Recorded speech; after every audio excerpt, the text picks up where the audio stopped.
Welcome to Foundation Radio. Our guest today needs no introduction. He is one half of the legendary comedy duo Cheech and Chong. His decades worth of experience in cannabis dabbling has paved the way for his own brand, Chong's Choice. And today he's here to talk with us about everything under the sun. Ladies and gentlemen, Tommy Chong is here with us. Thank you for joining us, sir. How are you today?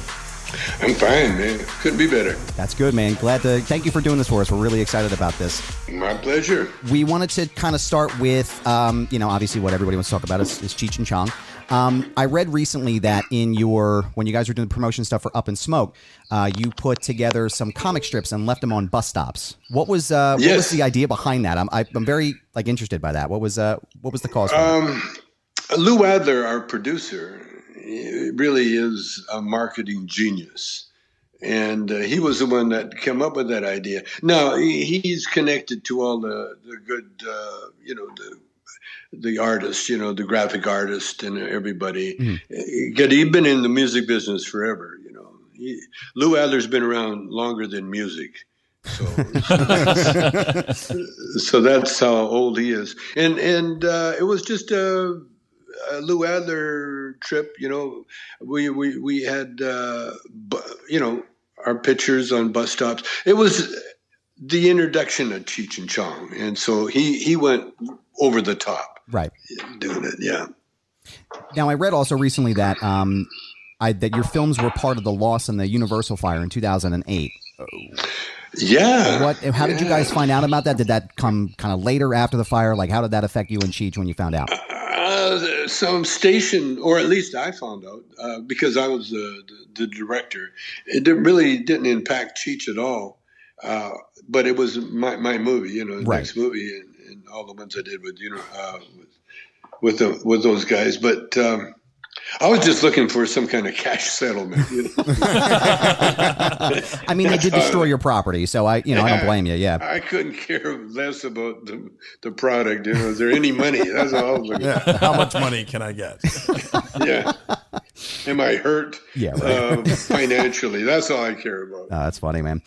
So, what was your what would you say would be your favorite project with Cheech that you did? Like, if you had to look back on your career, what would you say would be your favorite? We did this little home movie in Atlanta that no one will ever see because we destroyed it right away. Wait. Why did you destroy this home movie? Was it? Oh, it was so pornographic, man. Nice. Oh, that's good. It would have made Donald Trump envious. Did you have a name for the movie? That's brilliant. Is there a name? He doesn't want to tell us. It's okay. You don't have to. Well, there was one part of the movie. Cheech is outside the door. I wouldn't let him in. And he goes, "Come on, man, let me in. I know you're in there, man." It was Dave's not here, only with a different reason. That's amazing. That's awesome. That is great. So a film we'll never see is really the project. No one will see it. Nobody will That's ever great. see it. That is amazing. Those are the best. We destroyed that immediately. And you know what we did? We were so stupid, man. We were doing video assist to all the 70s. When video cameras was a new thing. Yeah. Right. And so we videotaped our show, but we never kept them. we would erase, we'd videotape over the next show. We instead of keeping the tape and having something that's worth zillions. Wow. We've saved a few bucks by taping over. Right. Recycle, damn it, recycle. Pitch the penny wherever you can. That's right. That's the name of the game. That's brilliant. So right now, I mean, what would you say your stand-up that you did before your movies? Yeah. Which is fantastic. What would be your favorite sketch that you guys did? The stand-up sketch? Yeah, stand-up sketch. Which one would be your top? Oh, there was one called Margaret. Okay. Hey, Margaret. And Margaret's like an older lady married to a Shriner. Okay. I play an old Shriner, and he's seeing his first porno movie. He's never seen porno. He never saw a porno movie in his life. And he describes it because Margaret can't look at it because it's so disgusting. Oh, so he's describing the movie to her. And so Harry describes the movie to her. Geez, Margaret, look at that. Well, that ought to clear up her complexion. All right, wait, I've never seen this one. I gotta look this one up. That's good. That's good. I like that. Oh my God. Cheech would have to. He never had a word to say in the whole skit, but he would be laughing so hard, man. He'd just be burying his head because I just get it going, man. It get it so disgusting. I was going to say, was that your goal to try to get him to crack on stage when you were doing that kind of stuff? Oh, especially that one, you know. That is the best, watching somebody break down on stage. Oh, Margaret, don't look at that. Don't look at that. Oh, Margaret, look. Margaret, look. They brought a dog in, Margaret. Look at. It's like the early version of the Aristocrats. Just make it as graphic and disgusting as possible. That is amazing. He had a dog. How often? We had so much fun with that bit, man. That's a good one. I like that. That's a good one. Oh my God.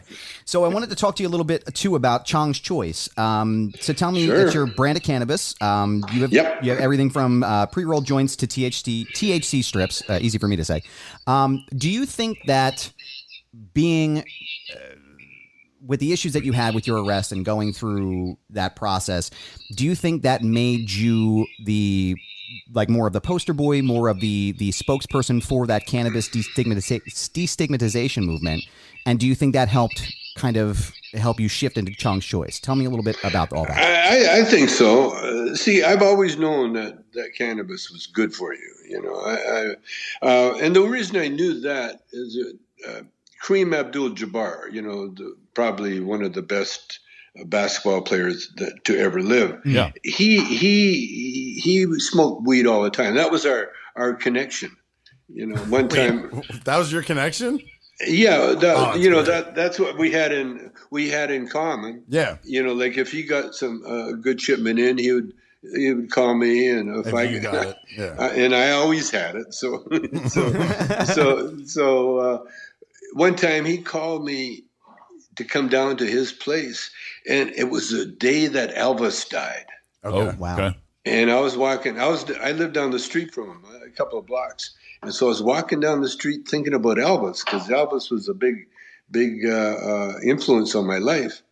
And then when I got to his gate, I rang the bell, and then the gate didn't open, but a hand came through the mailbox. You could put the mail in one end, and then he could get it on the other end. Well, he put his hand through the mailbox, and with a big ounce of weed, clutching a big ounce of weed, and he stuck it out. That's how I got my weed that day. Oh man, dude, that's awesome! Right from the mailbox. That was fun. But Kareem was always very creative that way. You know, he's a weird guy. I've gotten stoned with so many stars. You know, like George Harrison and I used to get high all the time. That is wow. Tell me, I want to know about that. That was our connection. You know, was the weed. You know, and we're both guitar players, so we never had too much gossip. No gossip. We would just kind of look at each other, kind of smile, and pass the joint back and forth, and just have that moment. You know. Wow. Yeah, I got high with a lot of. I got high with Bob Marley. Wow. And the boys. Tell me about that. That's got to be an amazing story. It was their only time they played in L.A. Okay. It was at the Roxy, and they had just gotten come up with their records, and so they're playing at the Roxy, and so they wanted to meet us, and so we went down. Cheech and I usually didn't rehearse, but they had the whole place to rehearse. And so they called us down, and so Cheech and I went down there, and we walk in the dressing room, and it was like a Cheech and Chong bit. It's filled with smoke, just totally filled with smoke. And out of the smoke, a voice comes, and he goes, "Hey, Chinaman, say something funny, man." Hey, Chinaman. You see, I never knew. I grew up in Canada, and my dad is Chinese, my mother is white, and it was for some reason, other than being derogatory, we never mentioned, what nationality anybody was in Canada. Right. That could start a fist fight. But as soon as I got with the black band or the black culture, right, I became, "Hey, Chinaman." And that's what it was. "Hey, Chinaman, say something funny, man." Oh, that is amazing. And apparently it was Bunny of the band, Bunny, whatever his name Bunny is. Whaler, yeah. Bunny Whaler, yeah. Oh, that's so funny. Now, tell me, is there someone that you've smoked with that had a strain of weed that was too strong for you, that just knocked you on your ass? Well, I'll tell you what knocked me on my ass. Was the Snoop Dogg Up in Smoke tour. I know what you're going to say. I think I have this answer because I've heard this story from someone else before. Go ahead. They had a 6-foot bong on stage, and they invited me up there to smoke out of a 6-foot bong. Holy shit. Which I did. Now, they loaded it up, and it's a 6-foot bong, so you had a lot of lung power. Yeah, that's 2 pulls. That smoke came all the way up to the thing. Man, there was a lot of smoke in there. Jesus. And because I was on stage, when you get on stage, you do stuff that you would normally wouldn't do anywhere. Right. It was too crazy. It would hurt your health. But when you're in front of all those people, it's like, "Hey, jump. You can do it. You can do it. Come on, man. Come on, John." And so I took the biggest toke, man. Oh, my God. I thought my eyeballs were going to fall out of my head. Oh. I literally, man, I was like, I had a coughing fit. I didn't, but the crowd was there and they're cheering. And so it's like doing a series of Jackass, You got your balls kicked or something, but you're in front of people. Yeah, that was great. That's funny. That's funny, man. Is there a specific strain that you're a big fan of? Yeah, you personally. In regards to Chong's Choice too, is there something that you found that has translated well with the company? I haven't found my favorite strain yet. No, you love all so much. There's no favorite. But I'm looking. I already know what my 2 are so far. I'm Laughing Buddha and Super Lemon Haze. They are the 2. Well, as soon as I find something that I really like, it kicks in, and I can't remember what it was, what jar I smoked it out of, what pipe I smoked it out of, where it came from, and then if you try to match it, well, you can't because you're too stoned. Yeah. So I've never been one about remembering anything, especially strange. Yeah, that's a lot. So to me, they say, what's the best strain? I say Chong's Choice. That's it. There you go. Perfect. That's it. Now I have a buddy of mine that did the films for you, the filming stuff for Chong's Choice. Chris Siegel. Oh, really? Yeah, Chris Siegel. Oh, okay. And he told me to ask you about the story of where hash really came from. Hash really came. He said something about naked Moroccan dudes. Okay. Okay, it's temple balls. Temple balls. Wait, okay. What? Ever heard of temple balls? No. That's the purest of the pure hash. Oh. Now what they would do when they would harvest the pollen? Yeah. See, they just were looking for pollen. Yeah. They didn't do the stems and seeds and all that. No, shit. they only did What they would do, they would go into the marijuana fields naked, except for loincloth, and the resin, the pollen would stick to their skin. That's what I said. You were right. Oh man. Okay. I guess that's good. Now, when they cleaned it off, they would be in the temple. or in a like a low ceiling place. Yeah. Where they clean it off, and so the pure of the pure would rise to the roof of the temple. See, and so then they would scrape that off, and make balls. Because it's the purest of the pure, it would be for the temple, and that's what they call temple balls. Wow! Isn't it amazing? I love hash, and but I did not know about that. That's way better. I had it somewhat right. That's good. Yeah, you were pretty close. We were talking about it. I'll give you another tidbit. You know the word drugstore? Yeah. Okay, where do you think the word drugstore came from? Why would they call it drugs? I've heard this. Son of a bitch. I don't know. Go ahead. Okay. The Dutch word for to dry the weed is to droog. Droog. And so when they would take the weed to a store, to the place, it was the droog So they store. dry and cure your stuff for you. So they would dry the weed. Oh. They would droog the weed, and then they would sell it. And that's where the word drug came from. Interesting. Damn it. Look at that, Joe. You're learning stuff all fucking day, man. I love it. I love it. I can't wait. Speaking of Chong's Choice, I wanted to kind of tie back to that with something you had said recently about marijuana legalization. I know with Colorado, when they legalized it and all of the tax incentives and the tax dollars that have coming in the revenue, are you convinced that the profit and the income for the states is really what's going to be the driving force to legalize it across the country? Well, there's not only that, but the savings that you get in health benefits. Sure. Just that alone, because if you get everybody realizing that cannabis will keep you healthy, the Chinese are known forever to treat cancer with cannabis. And that was something that you experienced when you had the rectal cancer, right? Exactly. See, what cannabis does, it affects the brain. The brain is our we can't live without a brain, right. And that's our like a computer, you take unplug it, you don't have a computer. Our brain is our computer, you see, and the cannabis affects it. And the way it affects it, it slows it down. And so the thoughts aren't going crazy anymore. Right. And so you can zero in on certain things.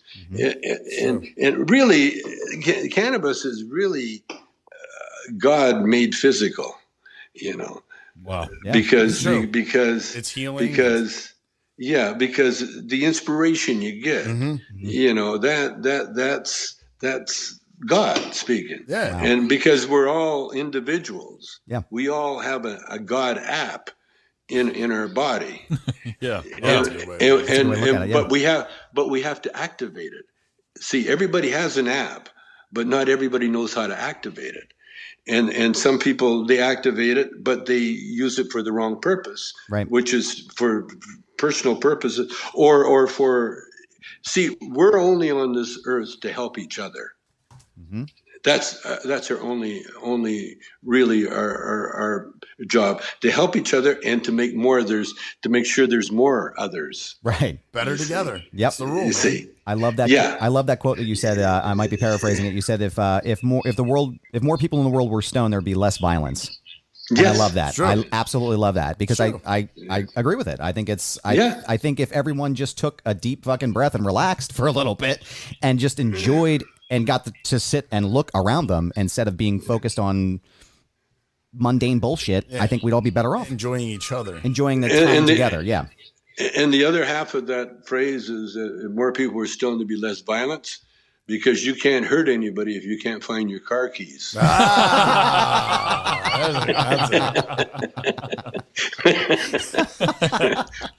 Only thing you're putting a dent in is the fridge, as far as that's it. I definitely beat up some ho-hos when I've been stoned, but never gotten in the car to drive. No, when you're stoned, you end up driving so slow. It's like that scene in Black Sheep. Do you know how fast we're going? 7 miles an hour. Yeah. Yeah. I really got stopped one time for going too slow. Really? Yeah, and the cop recognized me, so it was like, oh, okay. So what's up? It's like, dude, you already know. Like, what? The cop goes, what's up? I said, what's the matter? He says, you know, I stopped you, don't you? And I said, no. He says, well, you're going about 5 miles an hour. And he says, are you lost? I said, well, kinda. And he said, what do you mean? I said, well, you know, I just drove in from Canada. I've been on the road a long time, so I'm really trying to, just trying to find a place where I could sleep, have a little nap. And he said, well, good luck, but don't sleep on the road, Don't go to sleep while you're driving. And behind the wheel in the lane. Yeah. There had to have been an awkward moment of silence where it's like, all right, he knows who I am. I was just going to say, and it's like you're just looking at each other. Like, oh, man, how's this going to end? Right. Yeah, that's the baseline. Yeah, I already know. Yeah. When I went to jail, right. Vanity Fair was doing a article on me, and so they sent a writer with a limousine to take me to jail. Really? And so we're riding in the limousine to jail, and we got pulled over by the cops for speeding. For speeding. I'm trying to give him the jail on time, sir. Just be like, just fucking, I'm going to jail, for Christ's sake. Yeah, Can you just cut me a break, please? The cop walks up, he goes, roll down the window, and the guy goes, so what's the big hurry? He says, we're taking Tommy Chong to jail. And the cop looks in, he sees me, he goes, hey, how are you doing? I said, good. He says, okay, go ahead. No ticket, no nothing, go ahead. Right. Wow. What's the hurry? I had a question for you. You're obviously an iconic member of the cannabis culture, and it's changed so much over the years. What do you think of cannabis culture now in 2019? Well, you know what I've tried to do of late, not too late, but my aim now is to be non-judgmental. Mm-hmm. Very hard to do because you're asked almost every second of the day, just like now. Yeah. What do I think? I love what's going on. Yeah. I mean, I was so excited when they were legalizing it, and Trump was being elected at the same time. Right. And so in my show, I say, it shows you that God has a sense of humor. Sure. It's twisted. He gave us Trump. He said, but wait. I'm going to legalize. There's more. I'm going to legalize pot. And so you can say stone through this whole experience. Exactly. Which I've done. Tommy, I need some stronger pot for this, man. Jesus Christ. We'll help numb the pain. If you look at what's going on, man, if you're stoned, you understand it. I totally understand it. Oh, I get it. Yeah, I get it. Oh, yeah. Not to bore you too much, but you're not boring. Not at all, sir. My theory is that Trump never wanted to get elected. He just wanted the money. He wanted the fame and the money. If you watch him, he just wanted the money. And so he tried to lose. Yep. Oh, yeah. The trouble is, when he tried to lose, he got honest. And it resonated with everybody, especially the white nationalists. Yep. They said, "Oh, this guy's one of us," and it aroused everybody, including me. When I heard Trump tried to throw the election, and then hedged his bet by saying, "Well, the elections are rigged." Yep. Then I realized this guy tells the truth. But what he calls other people is what he's doing himself, because So when he said the election is rigged, he was right. It was rigged. It was rigged for him. I saw that he was too stupid to realize that, and the only ones that realized it was his wife. his wife knew. She did. She absolutely. She still does. If you watch him, she was so pissed that they won because, oh my God, there's no life. He's under White House arrest. That's what I call it. Yeah, he totally really is. You can't do anything. Yeah. Your life's going to the toilet. I read that. Yeah. I was going to say, I'm sorry, I didn't mean to interrupt. I read that you tweeted that you believe that he is going to jail when he leaves Yes. office. Do you believe that sincerely? Because I do too. Yes. I think he's going. Like the minute he walks out of the White House, he's out. You know why? You know why? You don't piss off the FBI. Nope. Yep. That's right. You, What you don't fuck with. Man. You don't piss off the CIA. No. You don't piss off these because their only job is to protect America. Yeah, they don't From care foreign about who you are. foreign influence.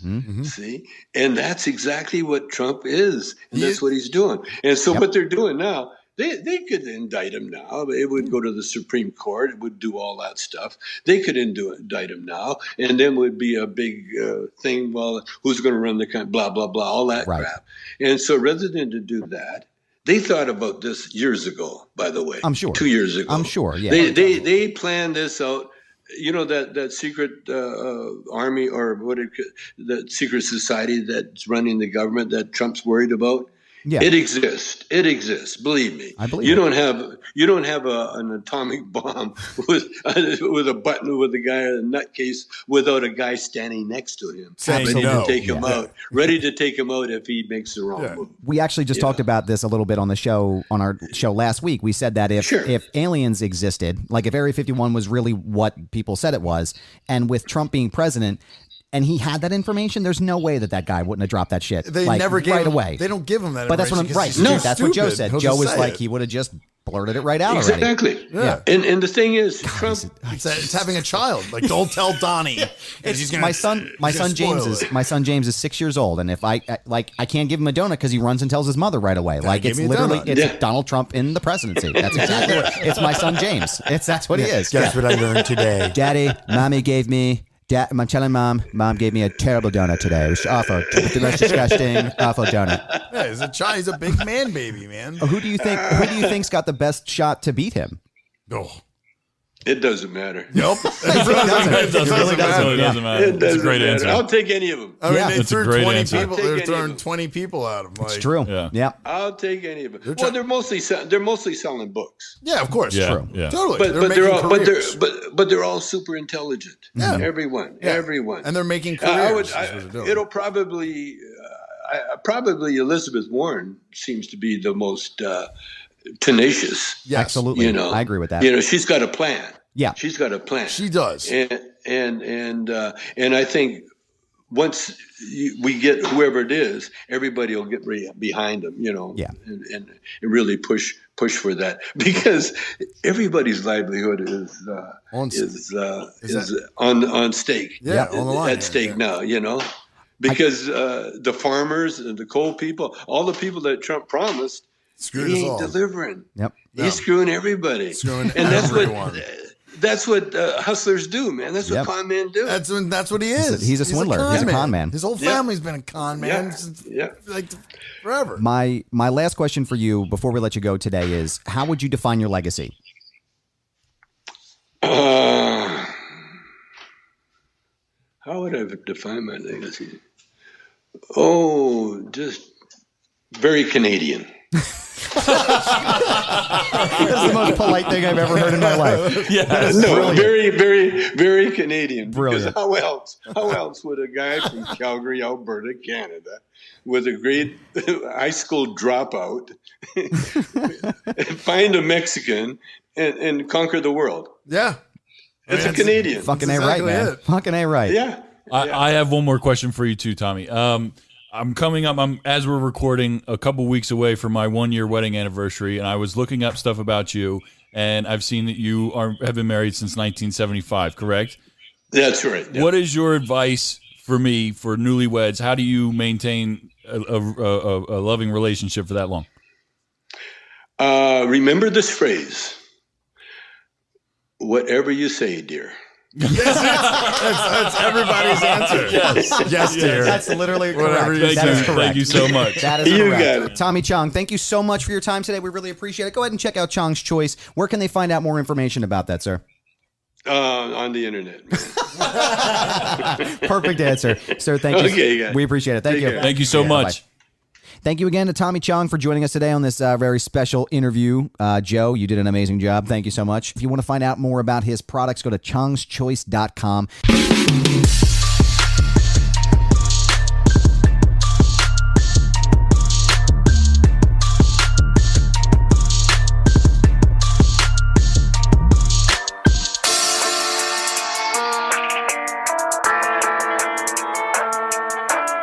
Foundation Radio is recorded and produced by Adam Barnard and Sam Krepps. Our intro and outro is produced by Dumb Ugly. Special thanks to Greg Mead, Joe Keane, Jeff Quinn, and Dr. Ruth Almy. Leave us a 5-star review on Apple Podcasts, Spotify, iHeartRadio, or wherever you listen to your favorite podcasts. Follow us on Instagram at Foundation_radio. Find us on Facebook at Facebook.com/Foundation Radio Pod. This has been a Foundation Radio production.